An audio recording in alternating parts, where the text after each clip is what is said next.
जय हिंद दोस्तों। आपका स्वागत है हमारे यूट्यूब चैनल एग्जाम जोश पर। आइए आज हम साइंस के कुछ महत्वपूर्ण क्वेश्चन का डिस्कस करते हैं। आज का मोटिवेशनल कोट्स। उदय किसी का भी अचानक नहीं होता, सूर्य भी धीरे धीरे निकलता है और ऊपर उठता है। आइए आगे की क्लास स्टार्टिंग करते हैं।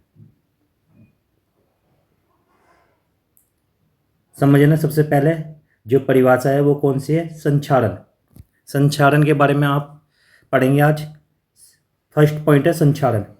जब कोई धातु ऑक्सीजन, आर्द्रता, अम्ल आदि के संपर्क में आती है, जिससे धातु की ऊपरी परत कमजोर या संक्षारित हो जाता है। तो यहाँ पर क्या है, जब कोई धातु, धातु का मतलब क्या, लोहा, टीन, कुछ भी हो सकता है, वो या तो ऑक्सीजन के संपर्क में आवेगी या आर्द्रता मीन्स नमी, अम्ल आदि के संपर्क में आती है, जिससे धातु की ऊपरी परत पर क्या हो जाता है, कमजोर या संक्षारित। संक्षारित का मतलब क्या होता है, उस पर जंग लगना। तो यहाँ पर एग्जाम्पल भी है, देखो, लोहे की वस्तुओं पर जंग लगना। तो यहाँ पर क्या है, लोहे का एग्जाम्पल दिया है। लोहा क्या है, एक धातु है। लोहे की वस्तुओं पर जंग लगना एक क्या है, संक्षारण। चांदी के ऊपर काली परत का चढ़ना, ये भी किसका एग्जाम्पल है, संक्षारण का। इसके ऊपर क्या है, काली परत किसके ऊपर चढ़ती है, चांदी के ऊपर, और लोहे के ऊपर जंग लगता है, ठीक है। और आगे है तांबे के ऊपर हरी परत का चढ़ना। तांबे के ऊपर कैसी परत चढ़ती है, हरी, और चांदी के ऊपर काली, और लोहे पर जंग लगता है। ये क्या है, किसके एग्जाम्पल है, संक्षारण के उदाहरण है। तो यहाँ पर 3 एग्जाम्पल दिए, 2 वर्ड्स बताते हैं। संक्षारण, जब कोई धातु ऑक्सीजन, आर्द्रता, अम्ल आदि के संपर्क में आती है, जिससे धातु की ऊपरी परत कमजोर, संक्षारित हो जाती है। यहाँ पर एग्जाम्पल है संक्षारण के, लोहे की वस्तुओं पर जंग लगना, और सेकंड है चांदी के ऊपर काली परत का चढ़ना। आगे है तांबे के ऊपर हरी परत का चढ़ना। ये किसके एग्जाम्पल है, संक्षारण के। ध्यान रखना है ना उदाहरण को। आगे इसे दूर कैसे किया जाएगा। पहला क्या है, यसद लेपन। एक ये विधि है कि लेप करके उसे क्या है, हम जो लोहे की वस्तु है उस पर क्या करेंगे, लेप, तो उससे भी क्या हो जाएगा, संक्षारण को रोका जा सकता है। ऐसी आगे है विद्युत लेपन। विद्युत लेपन का मतलब क्या है, एक इलेक्ट्रिक लेपन होता है ये, इसके द्वारा भी क्या है, संक्षारण को रोका जा सकता है। एक होता है पेंट करके, और एक एग्जाम्पल है, यहाँ पर इसमें नहीं लिख रहा, आप लिख सकते हो, आप सभी, ग्रीस लगाकर। उससे भी हम क्या कर सकते हैं, या तो पेंट करके या ग्रीस, इन दोनों में से, या तो इन दोनों को एग्जाम्पल को भी लिख लेना, या सदलेपन या विद्युत लेपन या पेंट करके। एक तो एग्जाम्पल सबसे आसान कौन सा, पेंट करके, एक है ग्रीस लगाकर। ग्रीस लगाकर हम क्या कर सकते हैं, संक्षारण को दूर कर सकते हैं। और आप सभी संक्षारण का जो एग्जाम्पल है इन्हें अच्छे से याद कर लेना। और आगे है, अगला क्वेश्चन क्या है, विकृत गंधिता। विकृत गंधिता ये इस साल पेपर में भी आई थी, मोस्ट इंपोर्टेंट है, ठीक है। तो इसे अच्छे से याद करना, मोस्ट इंपोर्टेंट, विकृत गंधिता।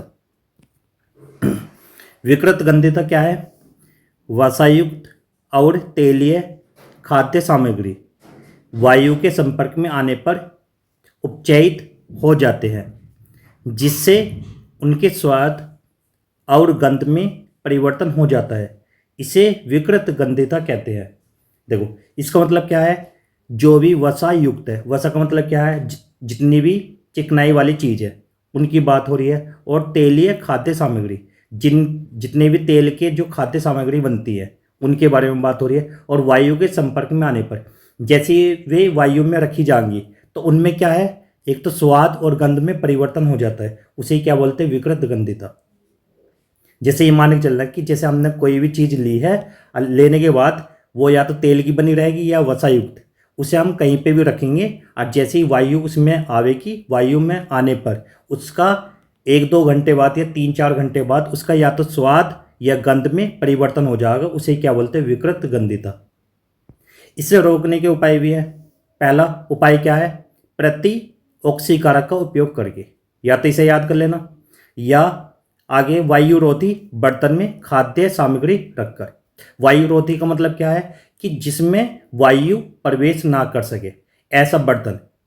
और अगला क्या है, तीसरा, वायु के स्थान पर नाइट्रोजन गैस द्वारा, कि वायु तो आनी नहीं चाहिए लेकिन नाइट्रोजन गैस का हम यूज कर सकते हैं। ऐसा होता है, कौन सी, एक होती है चिप्स की थैली, आपने देखा भी होगा, उसमें कौन सी गैस का यूज होता है, नाइट्रोजन गैस। तो उसमें ना तो वायु आती लेकिन वो काफ़ी लंबे समय तक अच्छे से चल सकती है।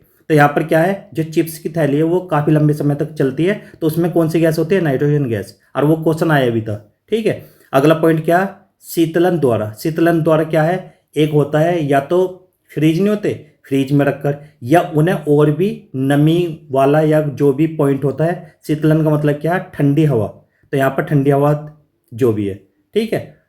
इन वाले को एग्जाम्पल को याद कर लेना। इनमें से 4 एग्जाम्पल है, 2 एग्जाम्पल हमेशा याद होनी चाहिए। एक तो वायु के स्थान पर नाइट्रोजन गैस, एक तो ये वाला एग्जाम्पल याद होनी चाहिए आप सभी के, ठीक है। एक वायु रोती बर्तन में खाद्य सामग्री रखकर। ये दोनों एग्जाम्पल इंपॉर्टेंट है, इन्हें अच्छे से याद करना, और इसकी जो परिभाषा है इसे भी अच्छे से याद करना, ठीक है। आगे बढ़ते हैं अब।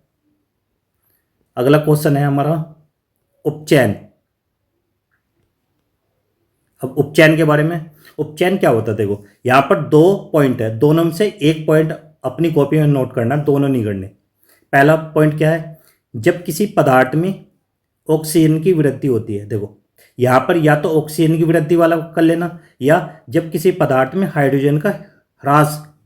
देखो वृद्धि का मतलब क्या, ऑक्सीजन की बढ़ोतरी, लेकिन हाइड्रोजन का ह्रास का मतलब क्या होता है, हाइड्रोजन की कमी आना।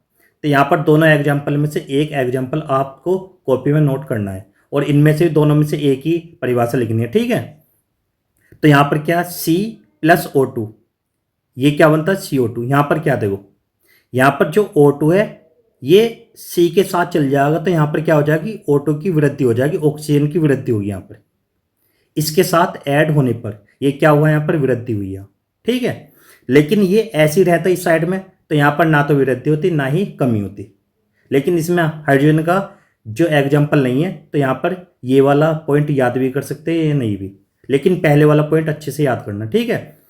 और सेकंड एग्जाम्पल क्या है, 2Cu+O2, इससे क्या बनेगा, 2CuO। यहाँ पर भी क्या, जो O2 है ये Cu के साथ आ गया। यहाँ पर भी क्या हुई, वृद्धि। किसकी वृद्धि, ऑक्सीजन की। ऐसे इनके नाम क्या है, C का नाम क्या है, कार्बन, O2 का नाम क्या है, ऑक्सीजन, और CO2 का नाम क्या है, कार्बन डाइऑक्साइड। अगला एग्जाम्पल है, Cu मीन्स क्या होता है, कॉपर, कॉपर या तांबा। O2 मीन्स ऑक्सीजन गैस, और 2CuO, CuO का नाम क्या है, कॉपर ऑक्साइड। इनके नाम अच्छे से लिख लेना, ठीक है। इसमें नहीं लिख रहे, लेकिन आप सभी को अपनी कॉपी में नोट करने हैं। 2 बार से नाम बोल रहा हूँ मैं, अच्छे से नोट करना। C का नाम क्या है, कार्बन, O2 का नाम है ऑक्सीजन गैस, और CO2 का कार्बन डाइऑक्साइड गैस। लेकिन बच्चे गलती क्या करते हैं, जब नाम लिखते हैं तो प्लस का चिन्ह लगाते हैं, लेकिन प्लस का चिन्ह किसी भी बच्चे को नहीं लगाना, ठीक है। Cu मीन्स क्या होता है, या तो कॉपर या तांबा। ऐसे ही O2 का ऑक्सीजन, CuO इसका नाम है कॉपर ऑक्साइड। ध्यान से सुन लेना सभी बच्चे, कॉपर ऑक्साइड।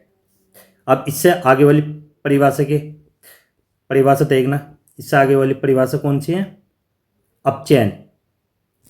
अपचयन अपचयन क्या है, इसमें भी 2 पॉइंट है, यहाँ पर दोनों में से एक पॉइंट तुम्हें करना है, ठीक है। पहला पॉइंट क्या है, जब किसी पदार्थ में ऑक्सीजन का ह्रास, ह्रास का मतलब क्या, कमी आना, किसकी, ऑक्सीजन की कमी आना। तो यहाँ पर क्या होगा, अपचयन विधि। जब किसी पदार्थ में हाइड्रोजन की वृद्धि होती है तब भी क्या होता है, अपचयन। इन दोनों में से जोन सी परिभाषा आपको आसान लगे, इजी लगे, उसे ही अपनी कॉपी में नोट करना है। दोनों परिभाषा लिख सकते हो, लेकिन याद एक ही करनी है। एग्जाम्पल इसमें एक ही है, तो इस वाले एग्जाम्पल को अच्छे से याद करना और नोट कर लेना, ठीक है।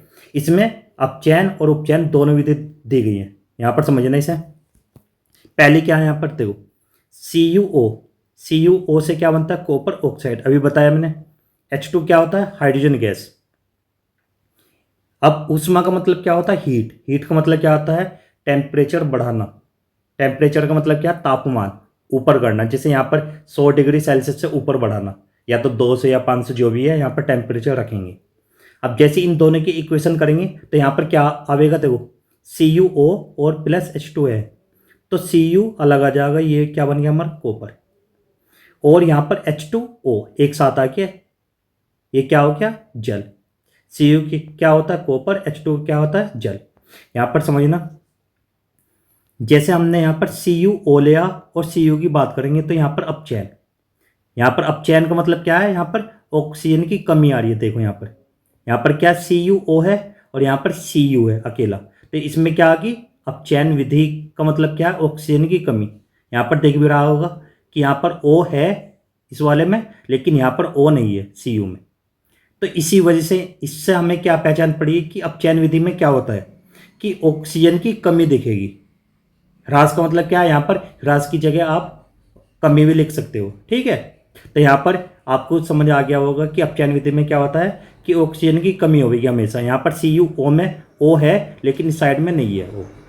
अब आगे क्या है, आगे इससे हमें क्या पता चलेगा, जोन से ये वाला एग्जाम्पल है उपचयन। तो H2 लिया हमने लेकिन यहाँ पर O आ गया। अब जैसे इसमें O की वृद्धि होगी तो ये क्या हो जाएगा उपचयन विधि।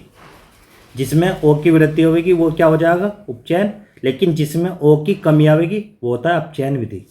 तो सभी बच्चों के समझ आ गया होगा और सभी बच्चे अच्छे से कॉपी में नोट करना। और वीडियो अच्छी लगी हो तो वीडियो को लाइक और सब्सक्राइब और चैनल को जो भी है और इसी तरीके से वीडियो में बने रहना और डेली वीडियो को लाइक और सब्सक्राइब करते रहना। और वीडियो देखने के लिए थैंक्स।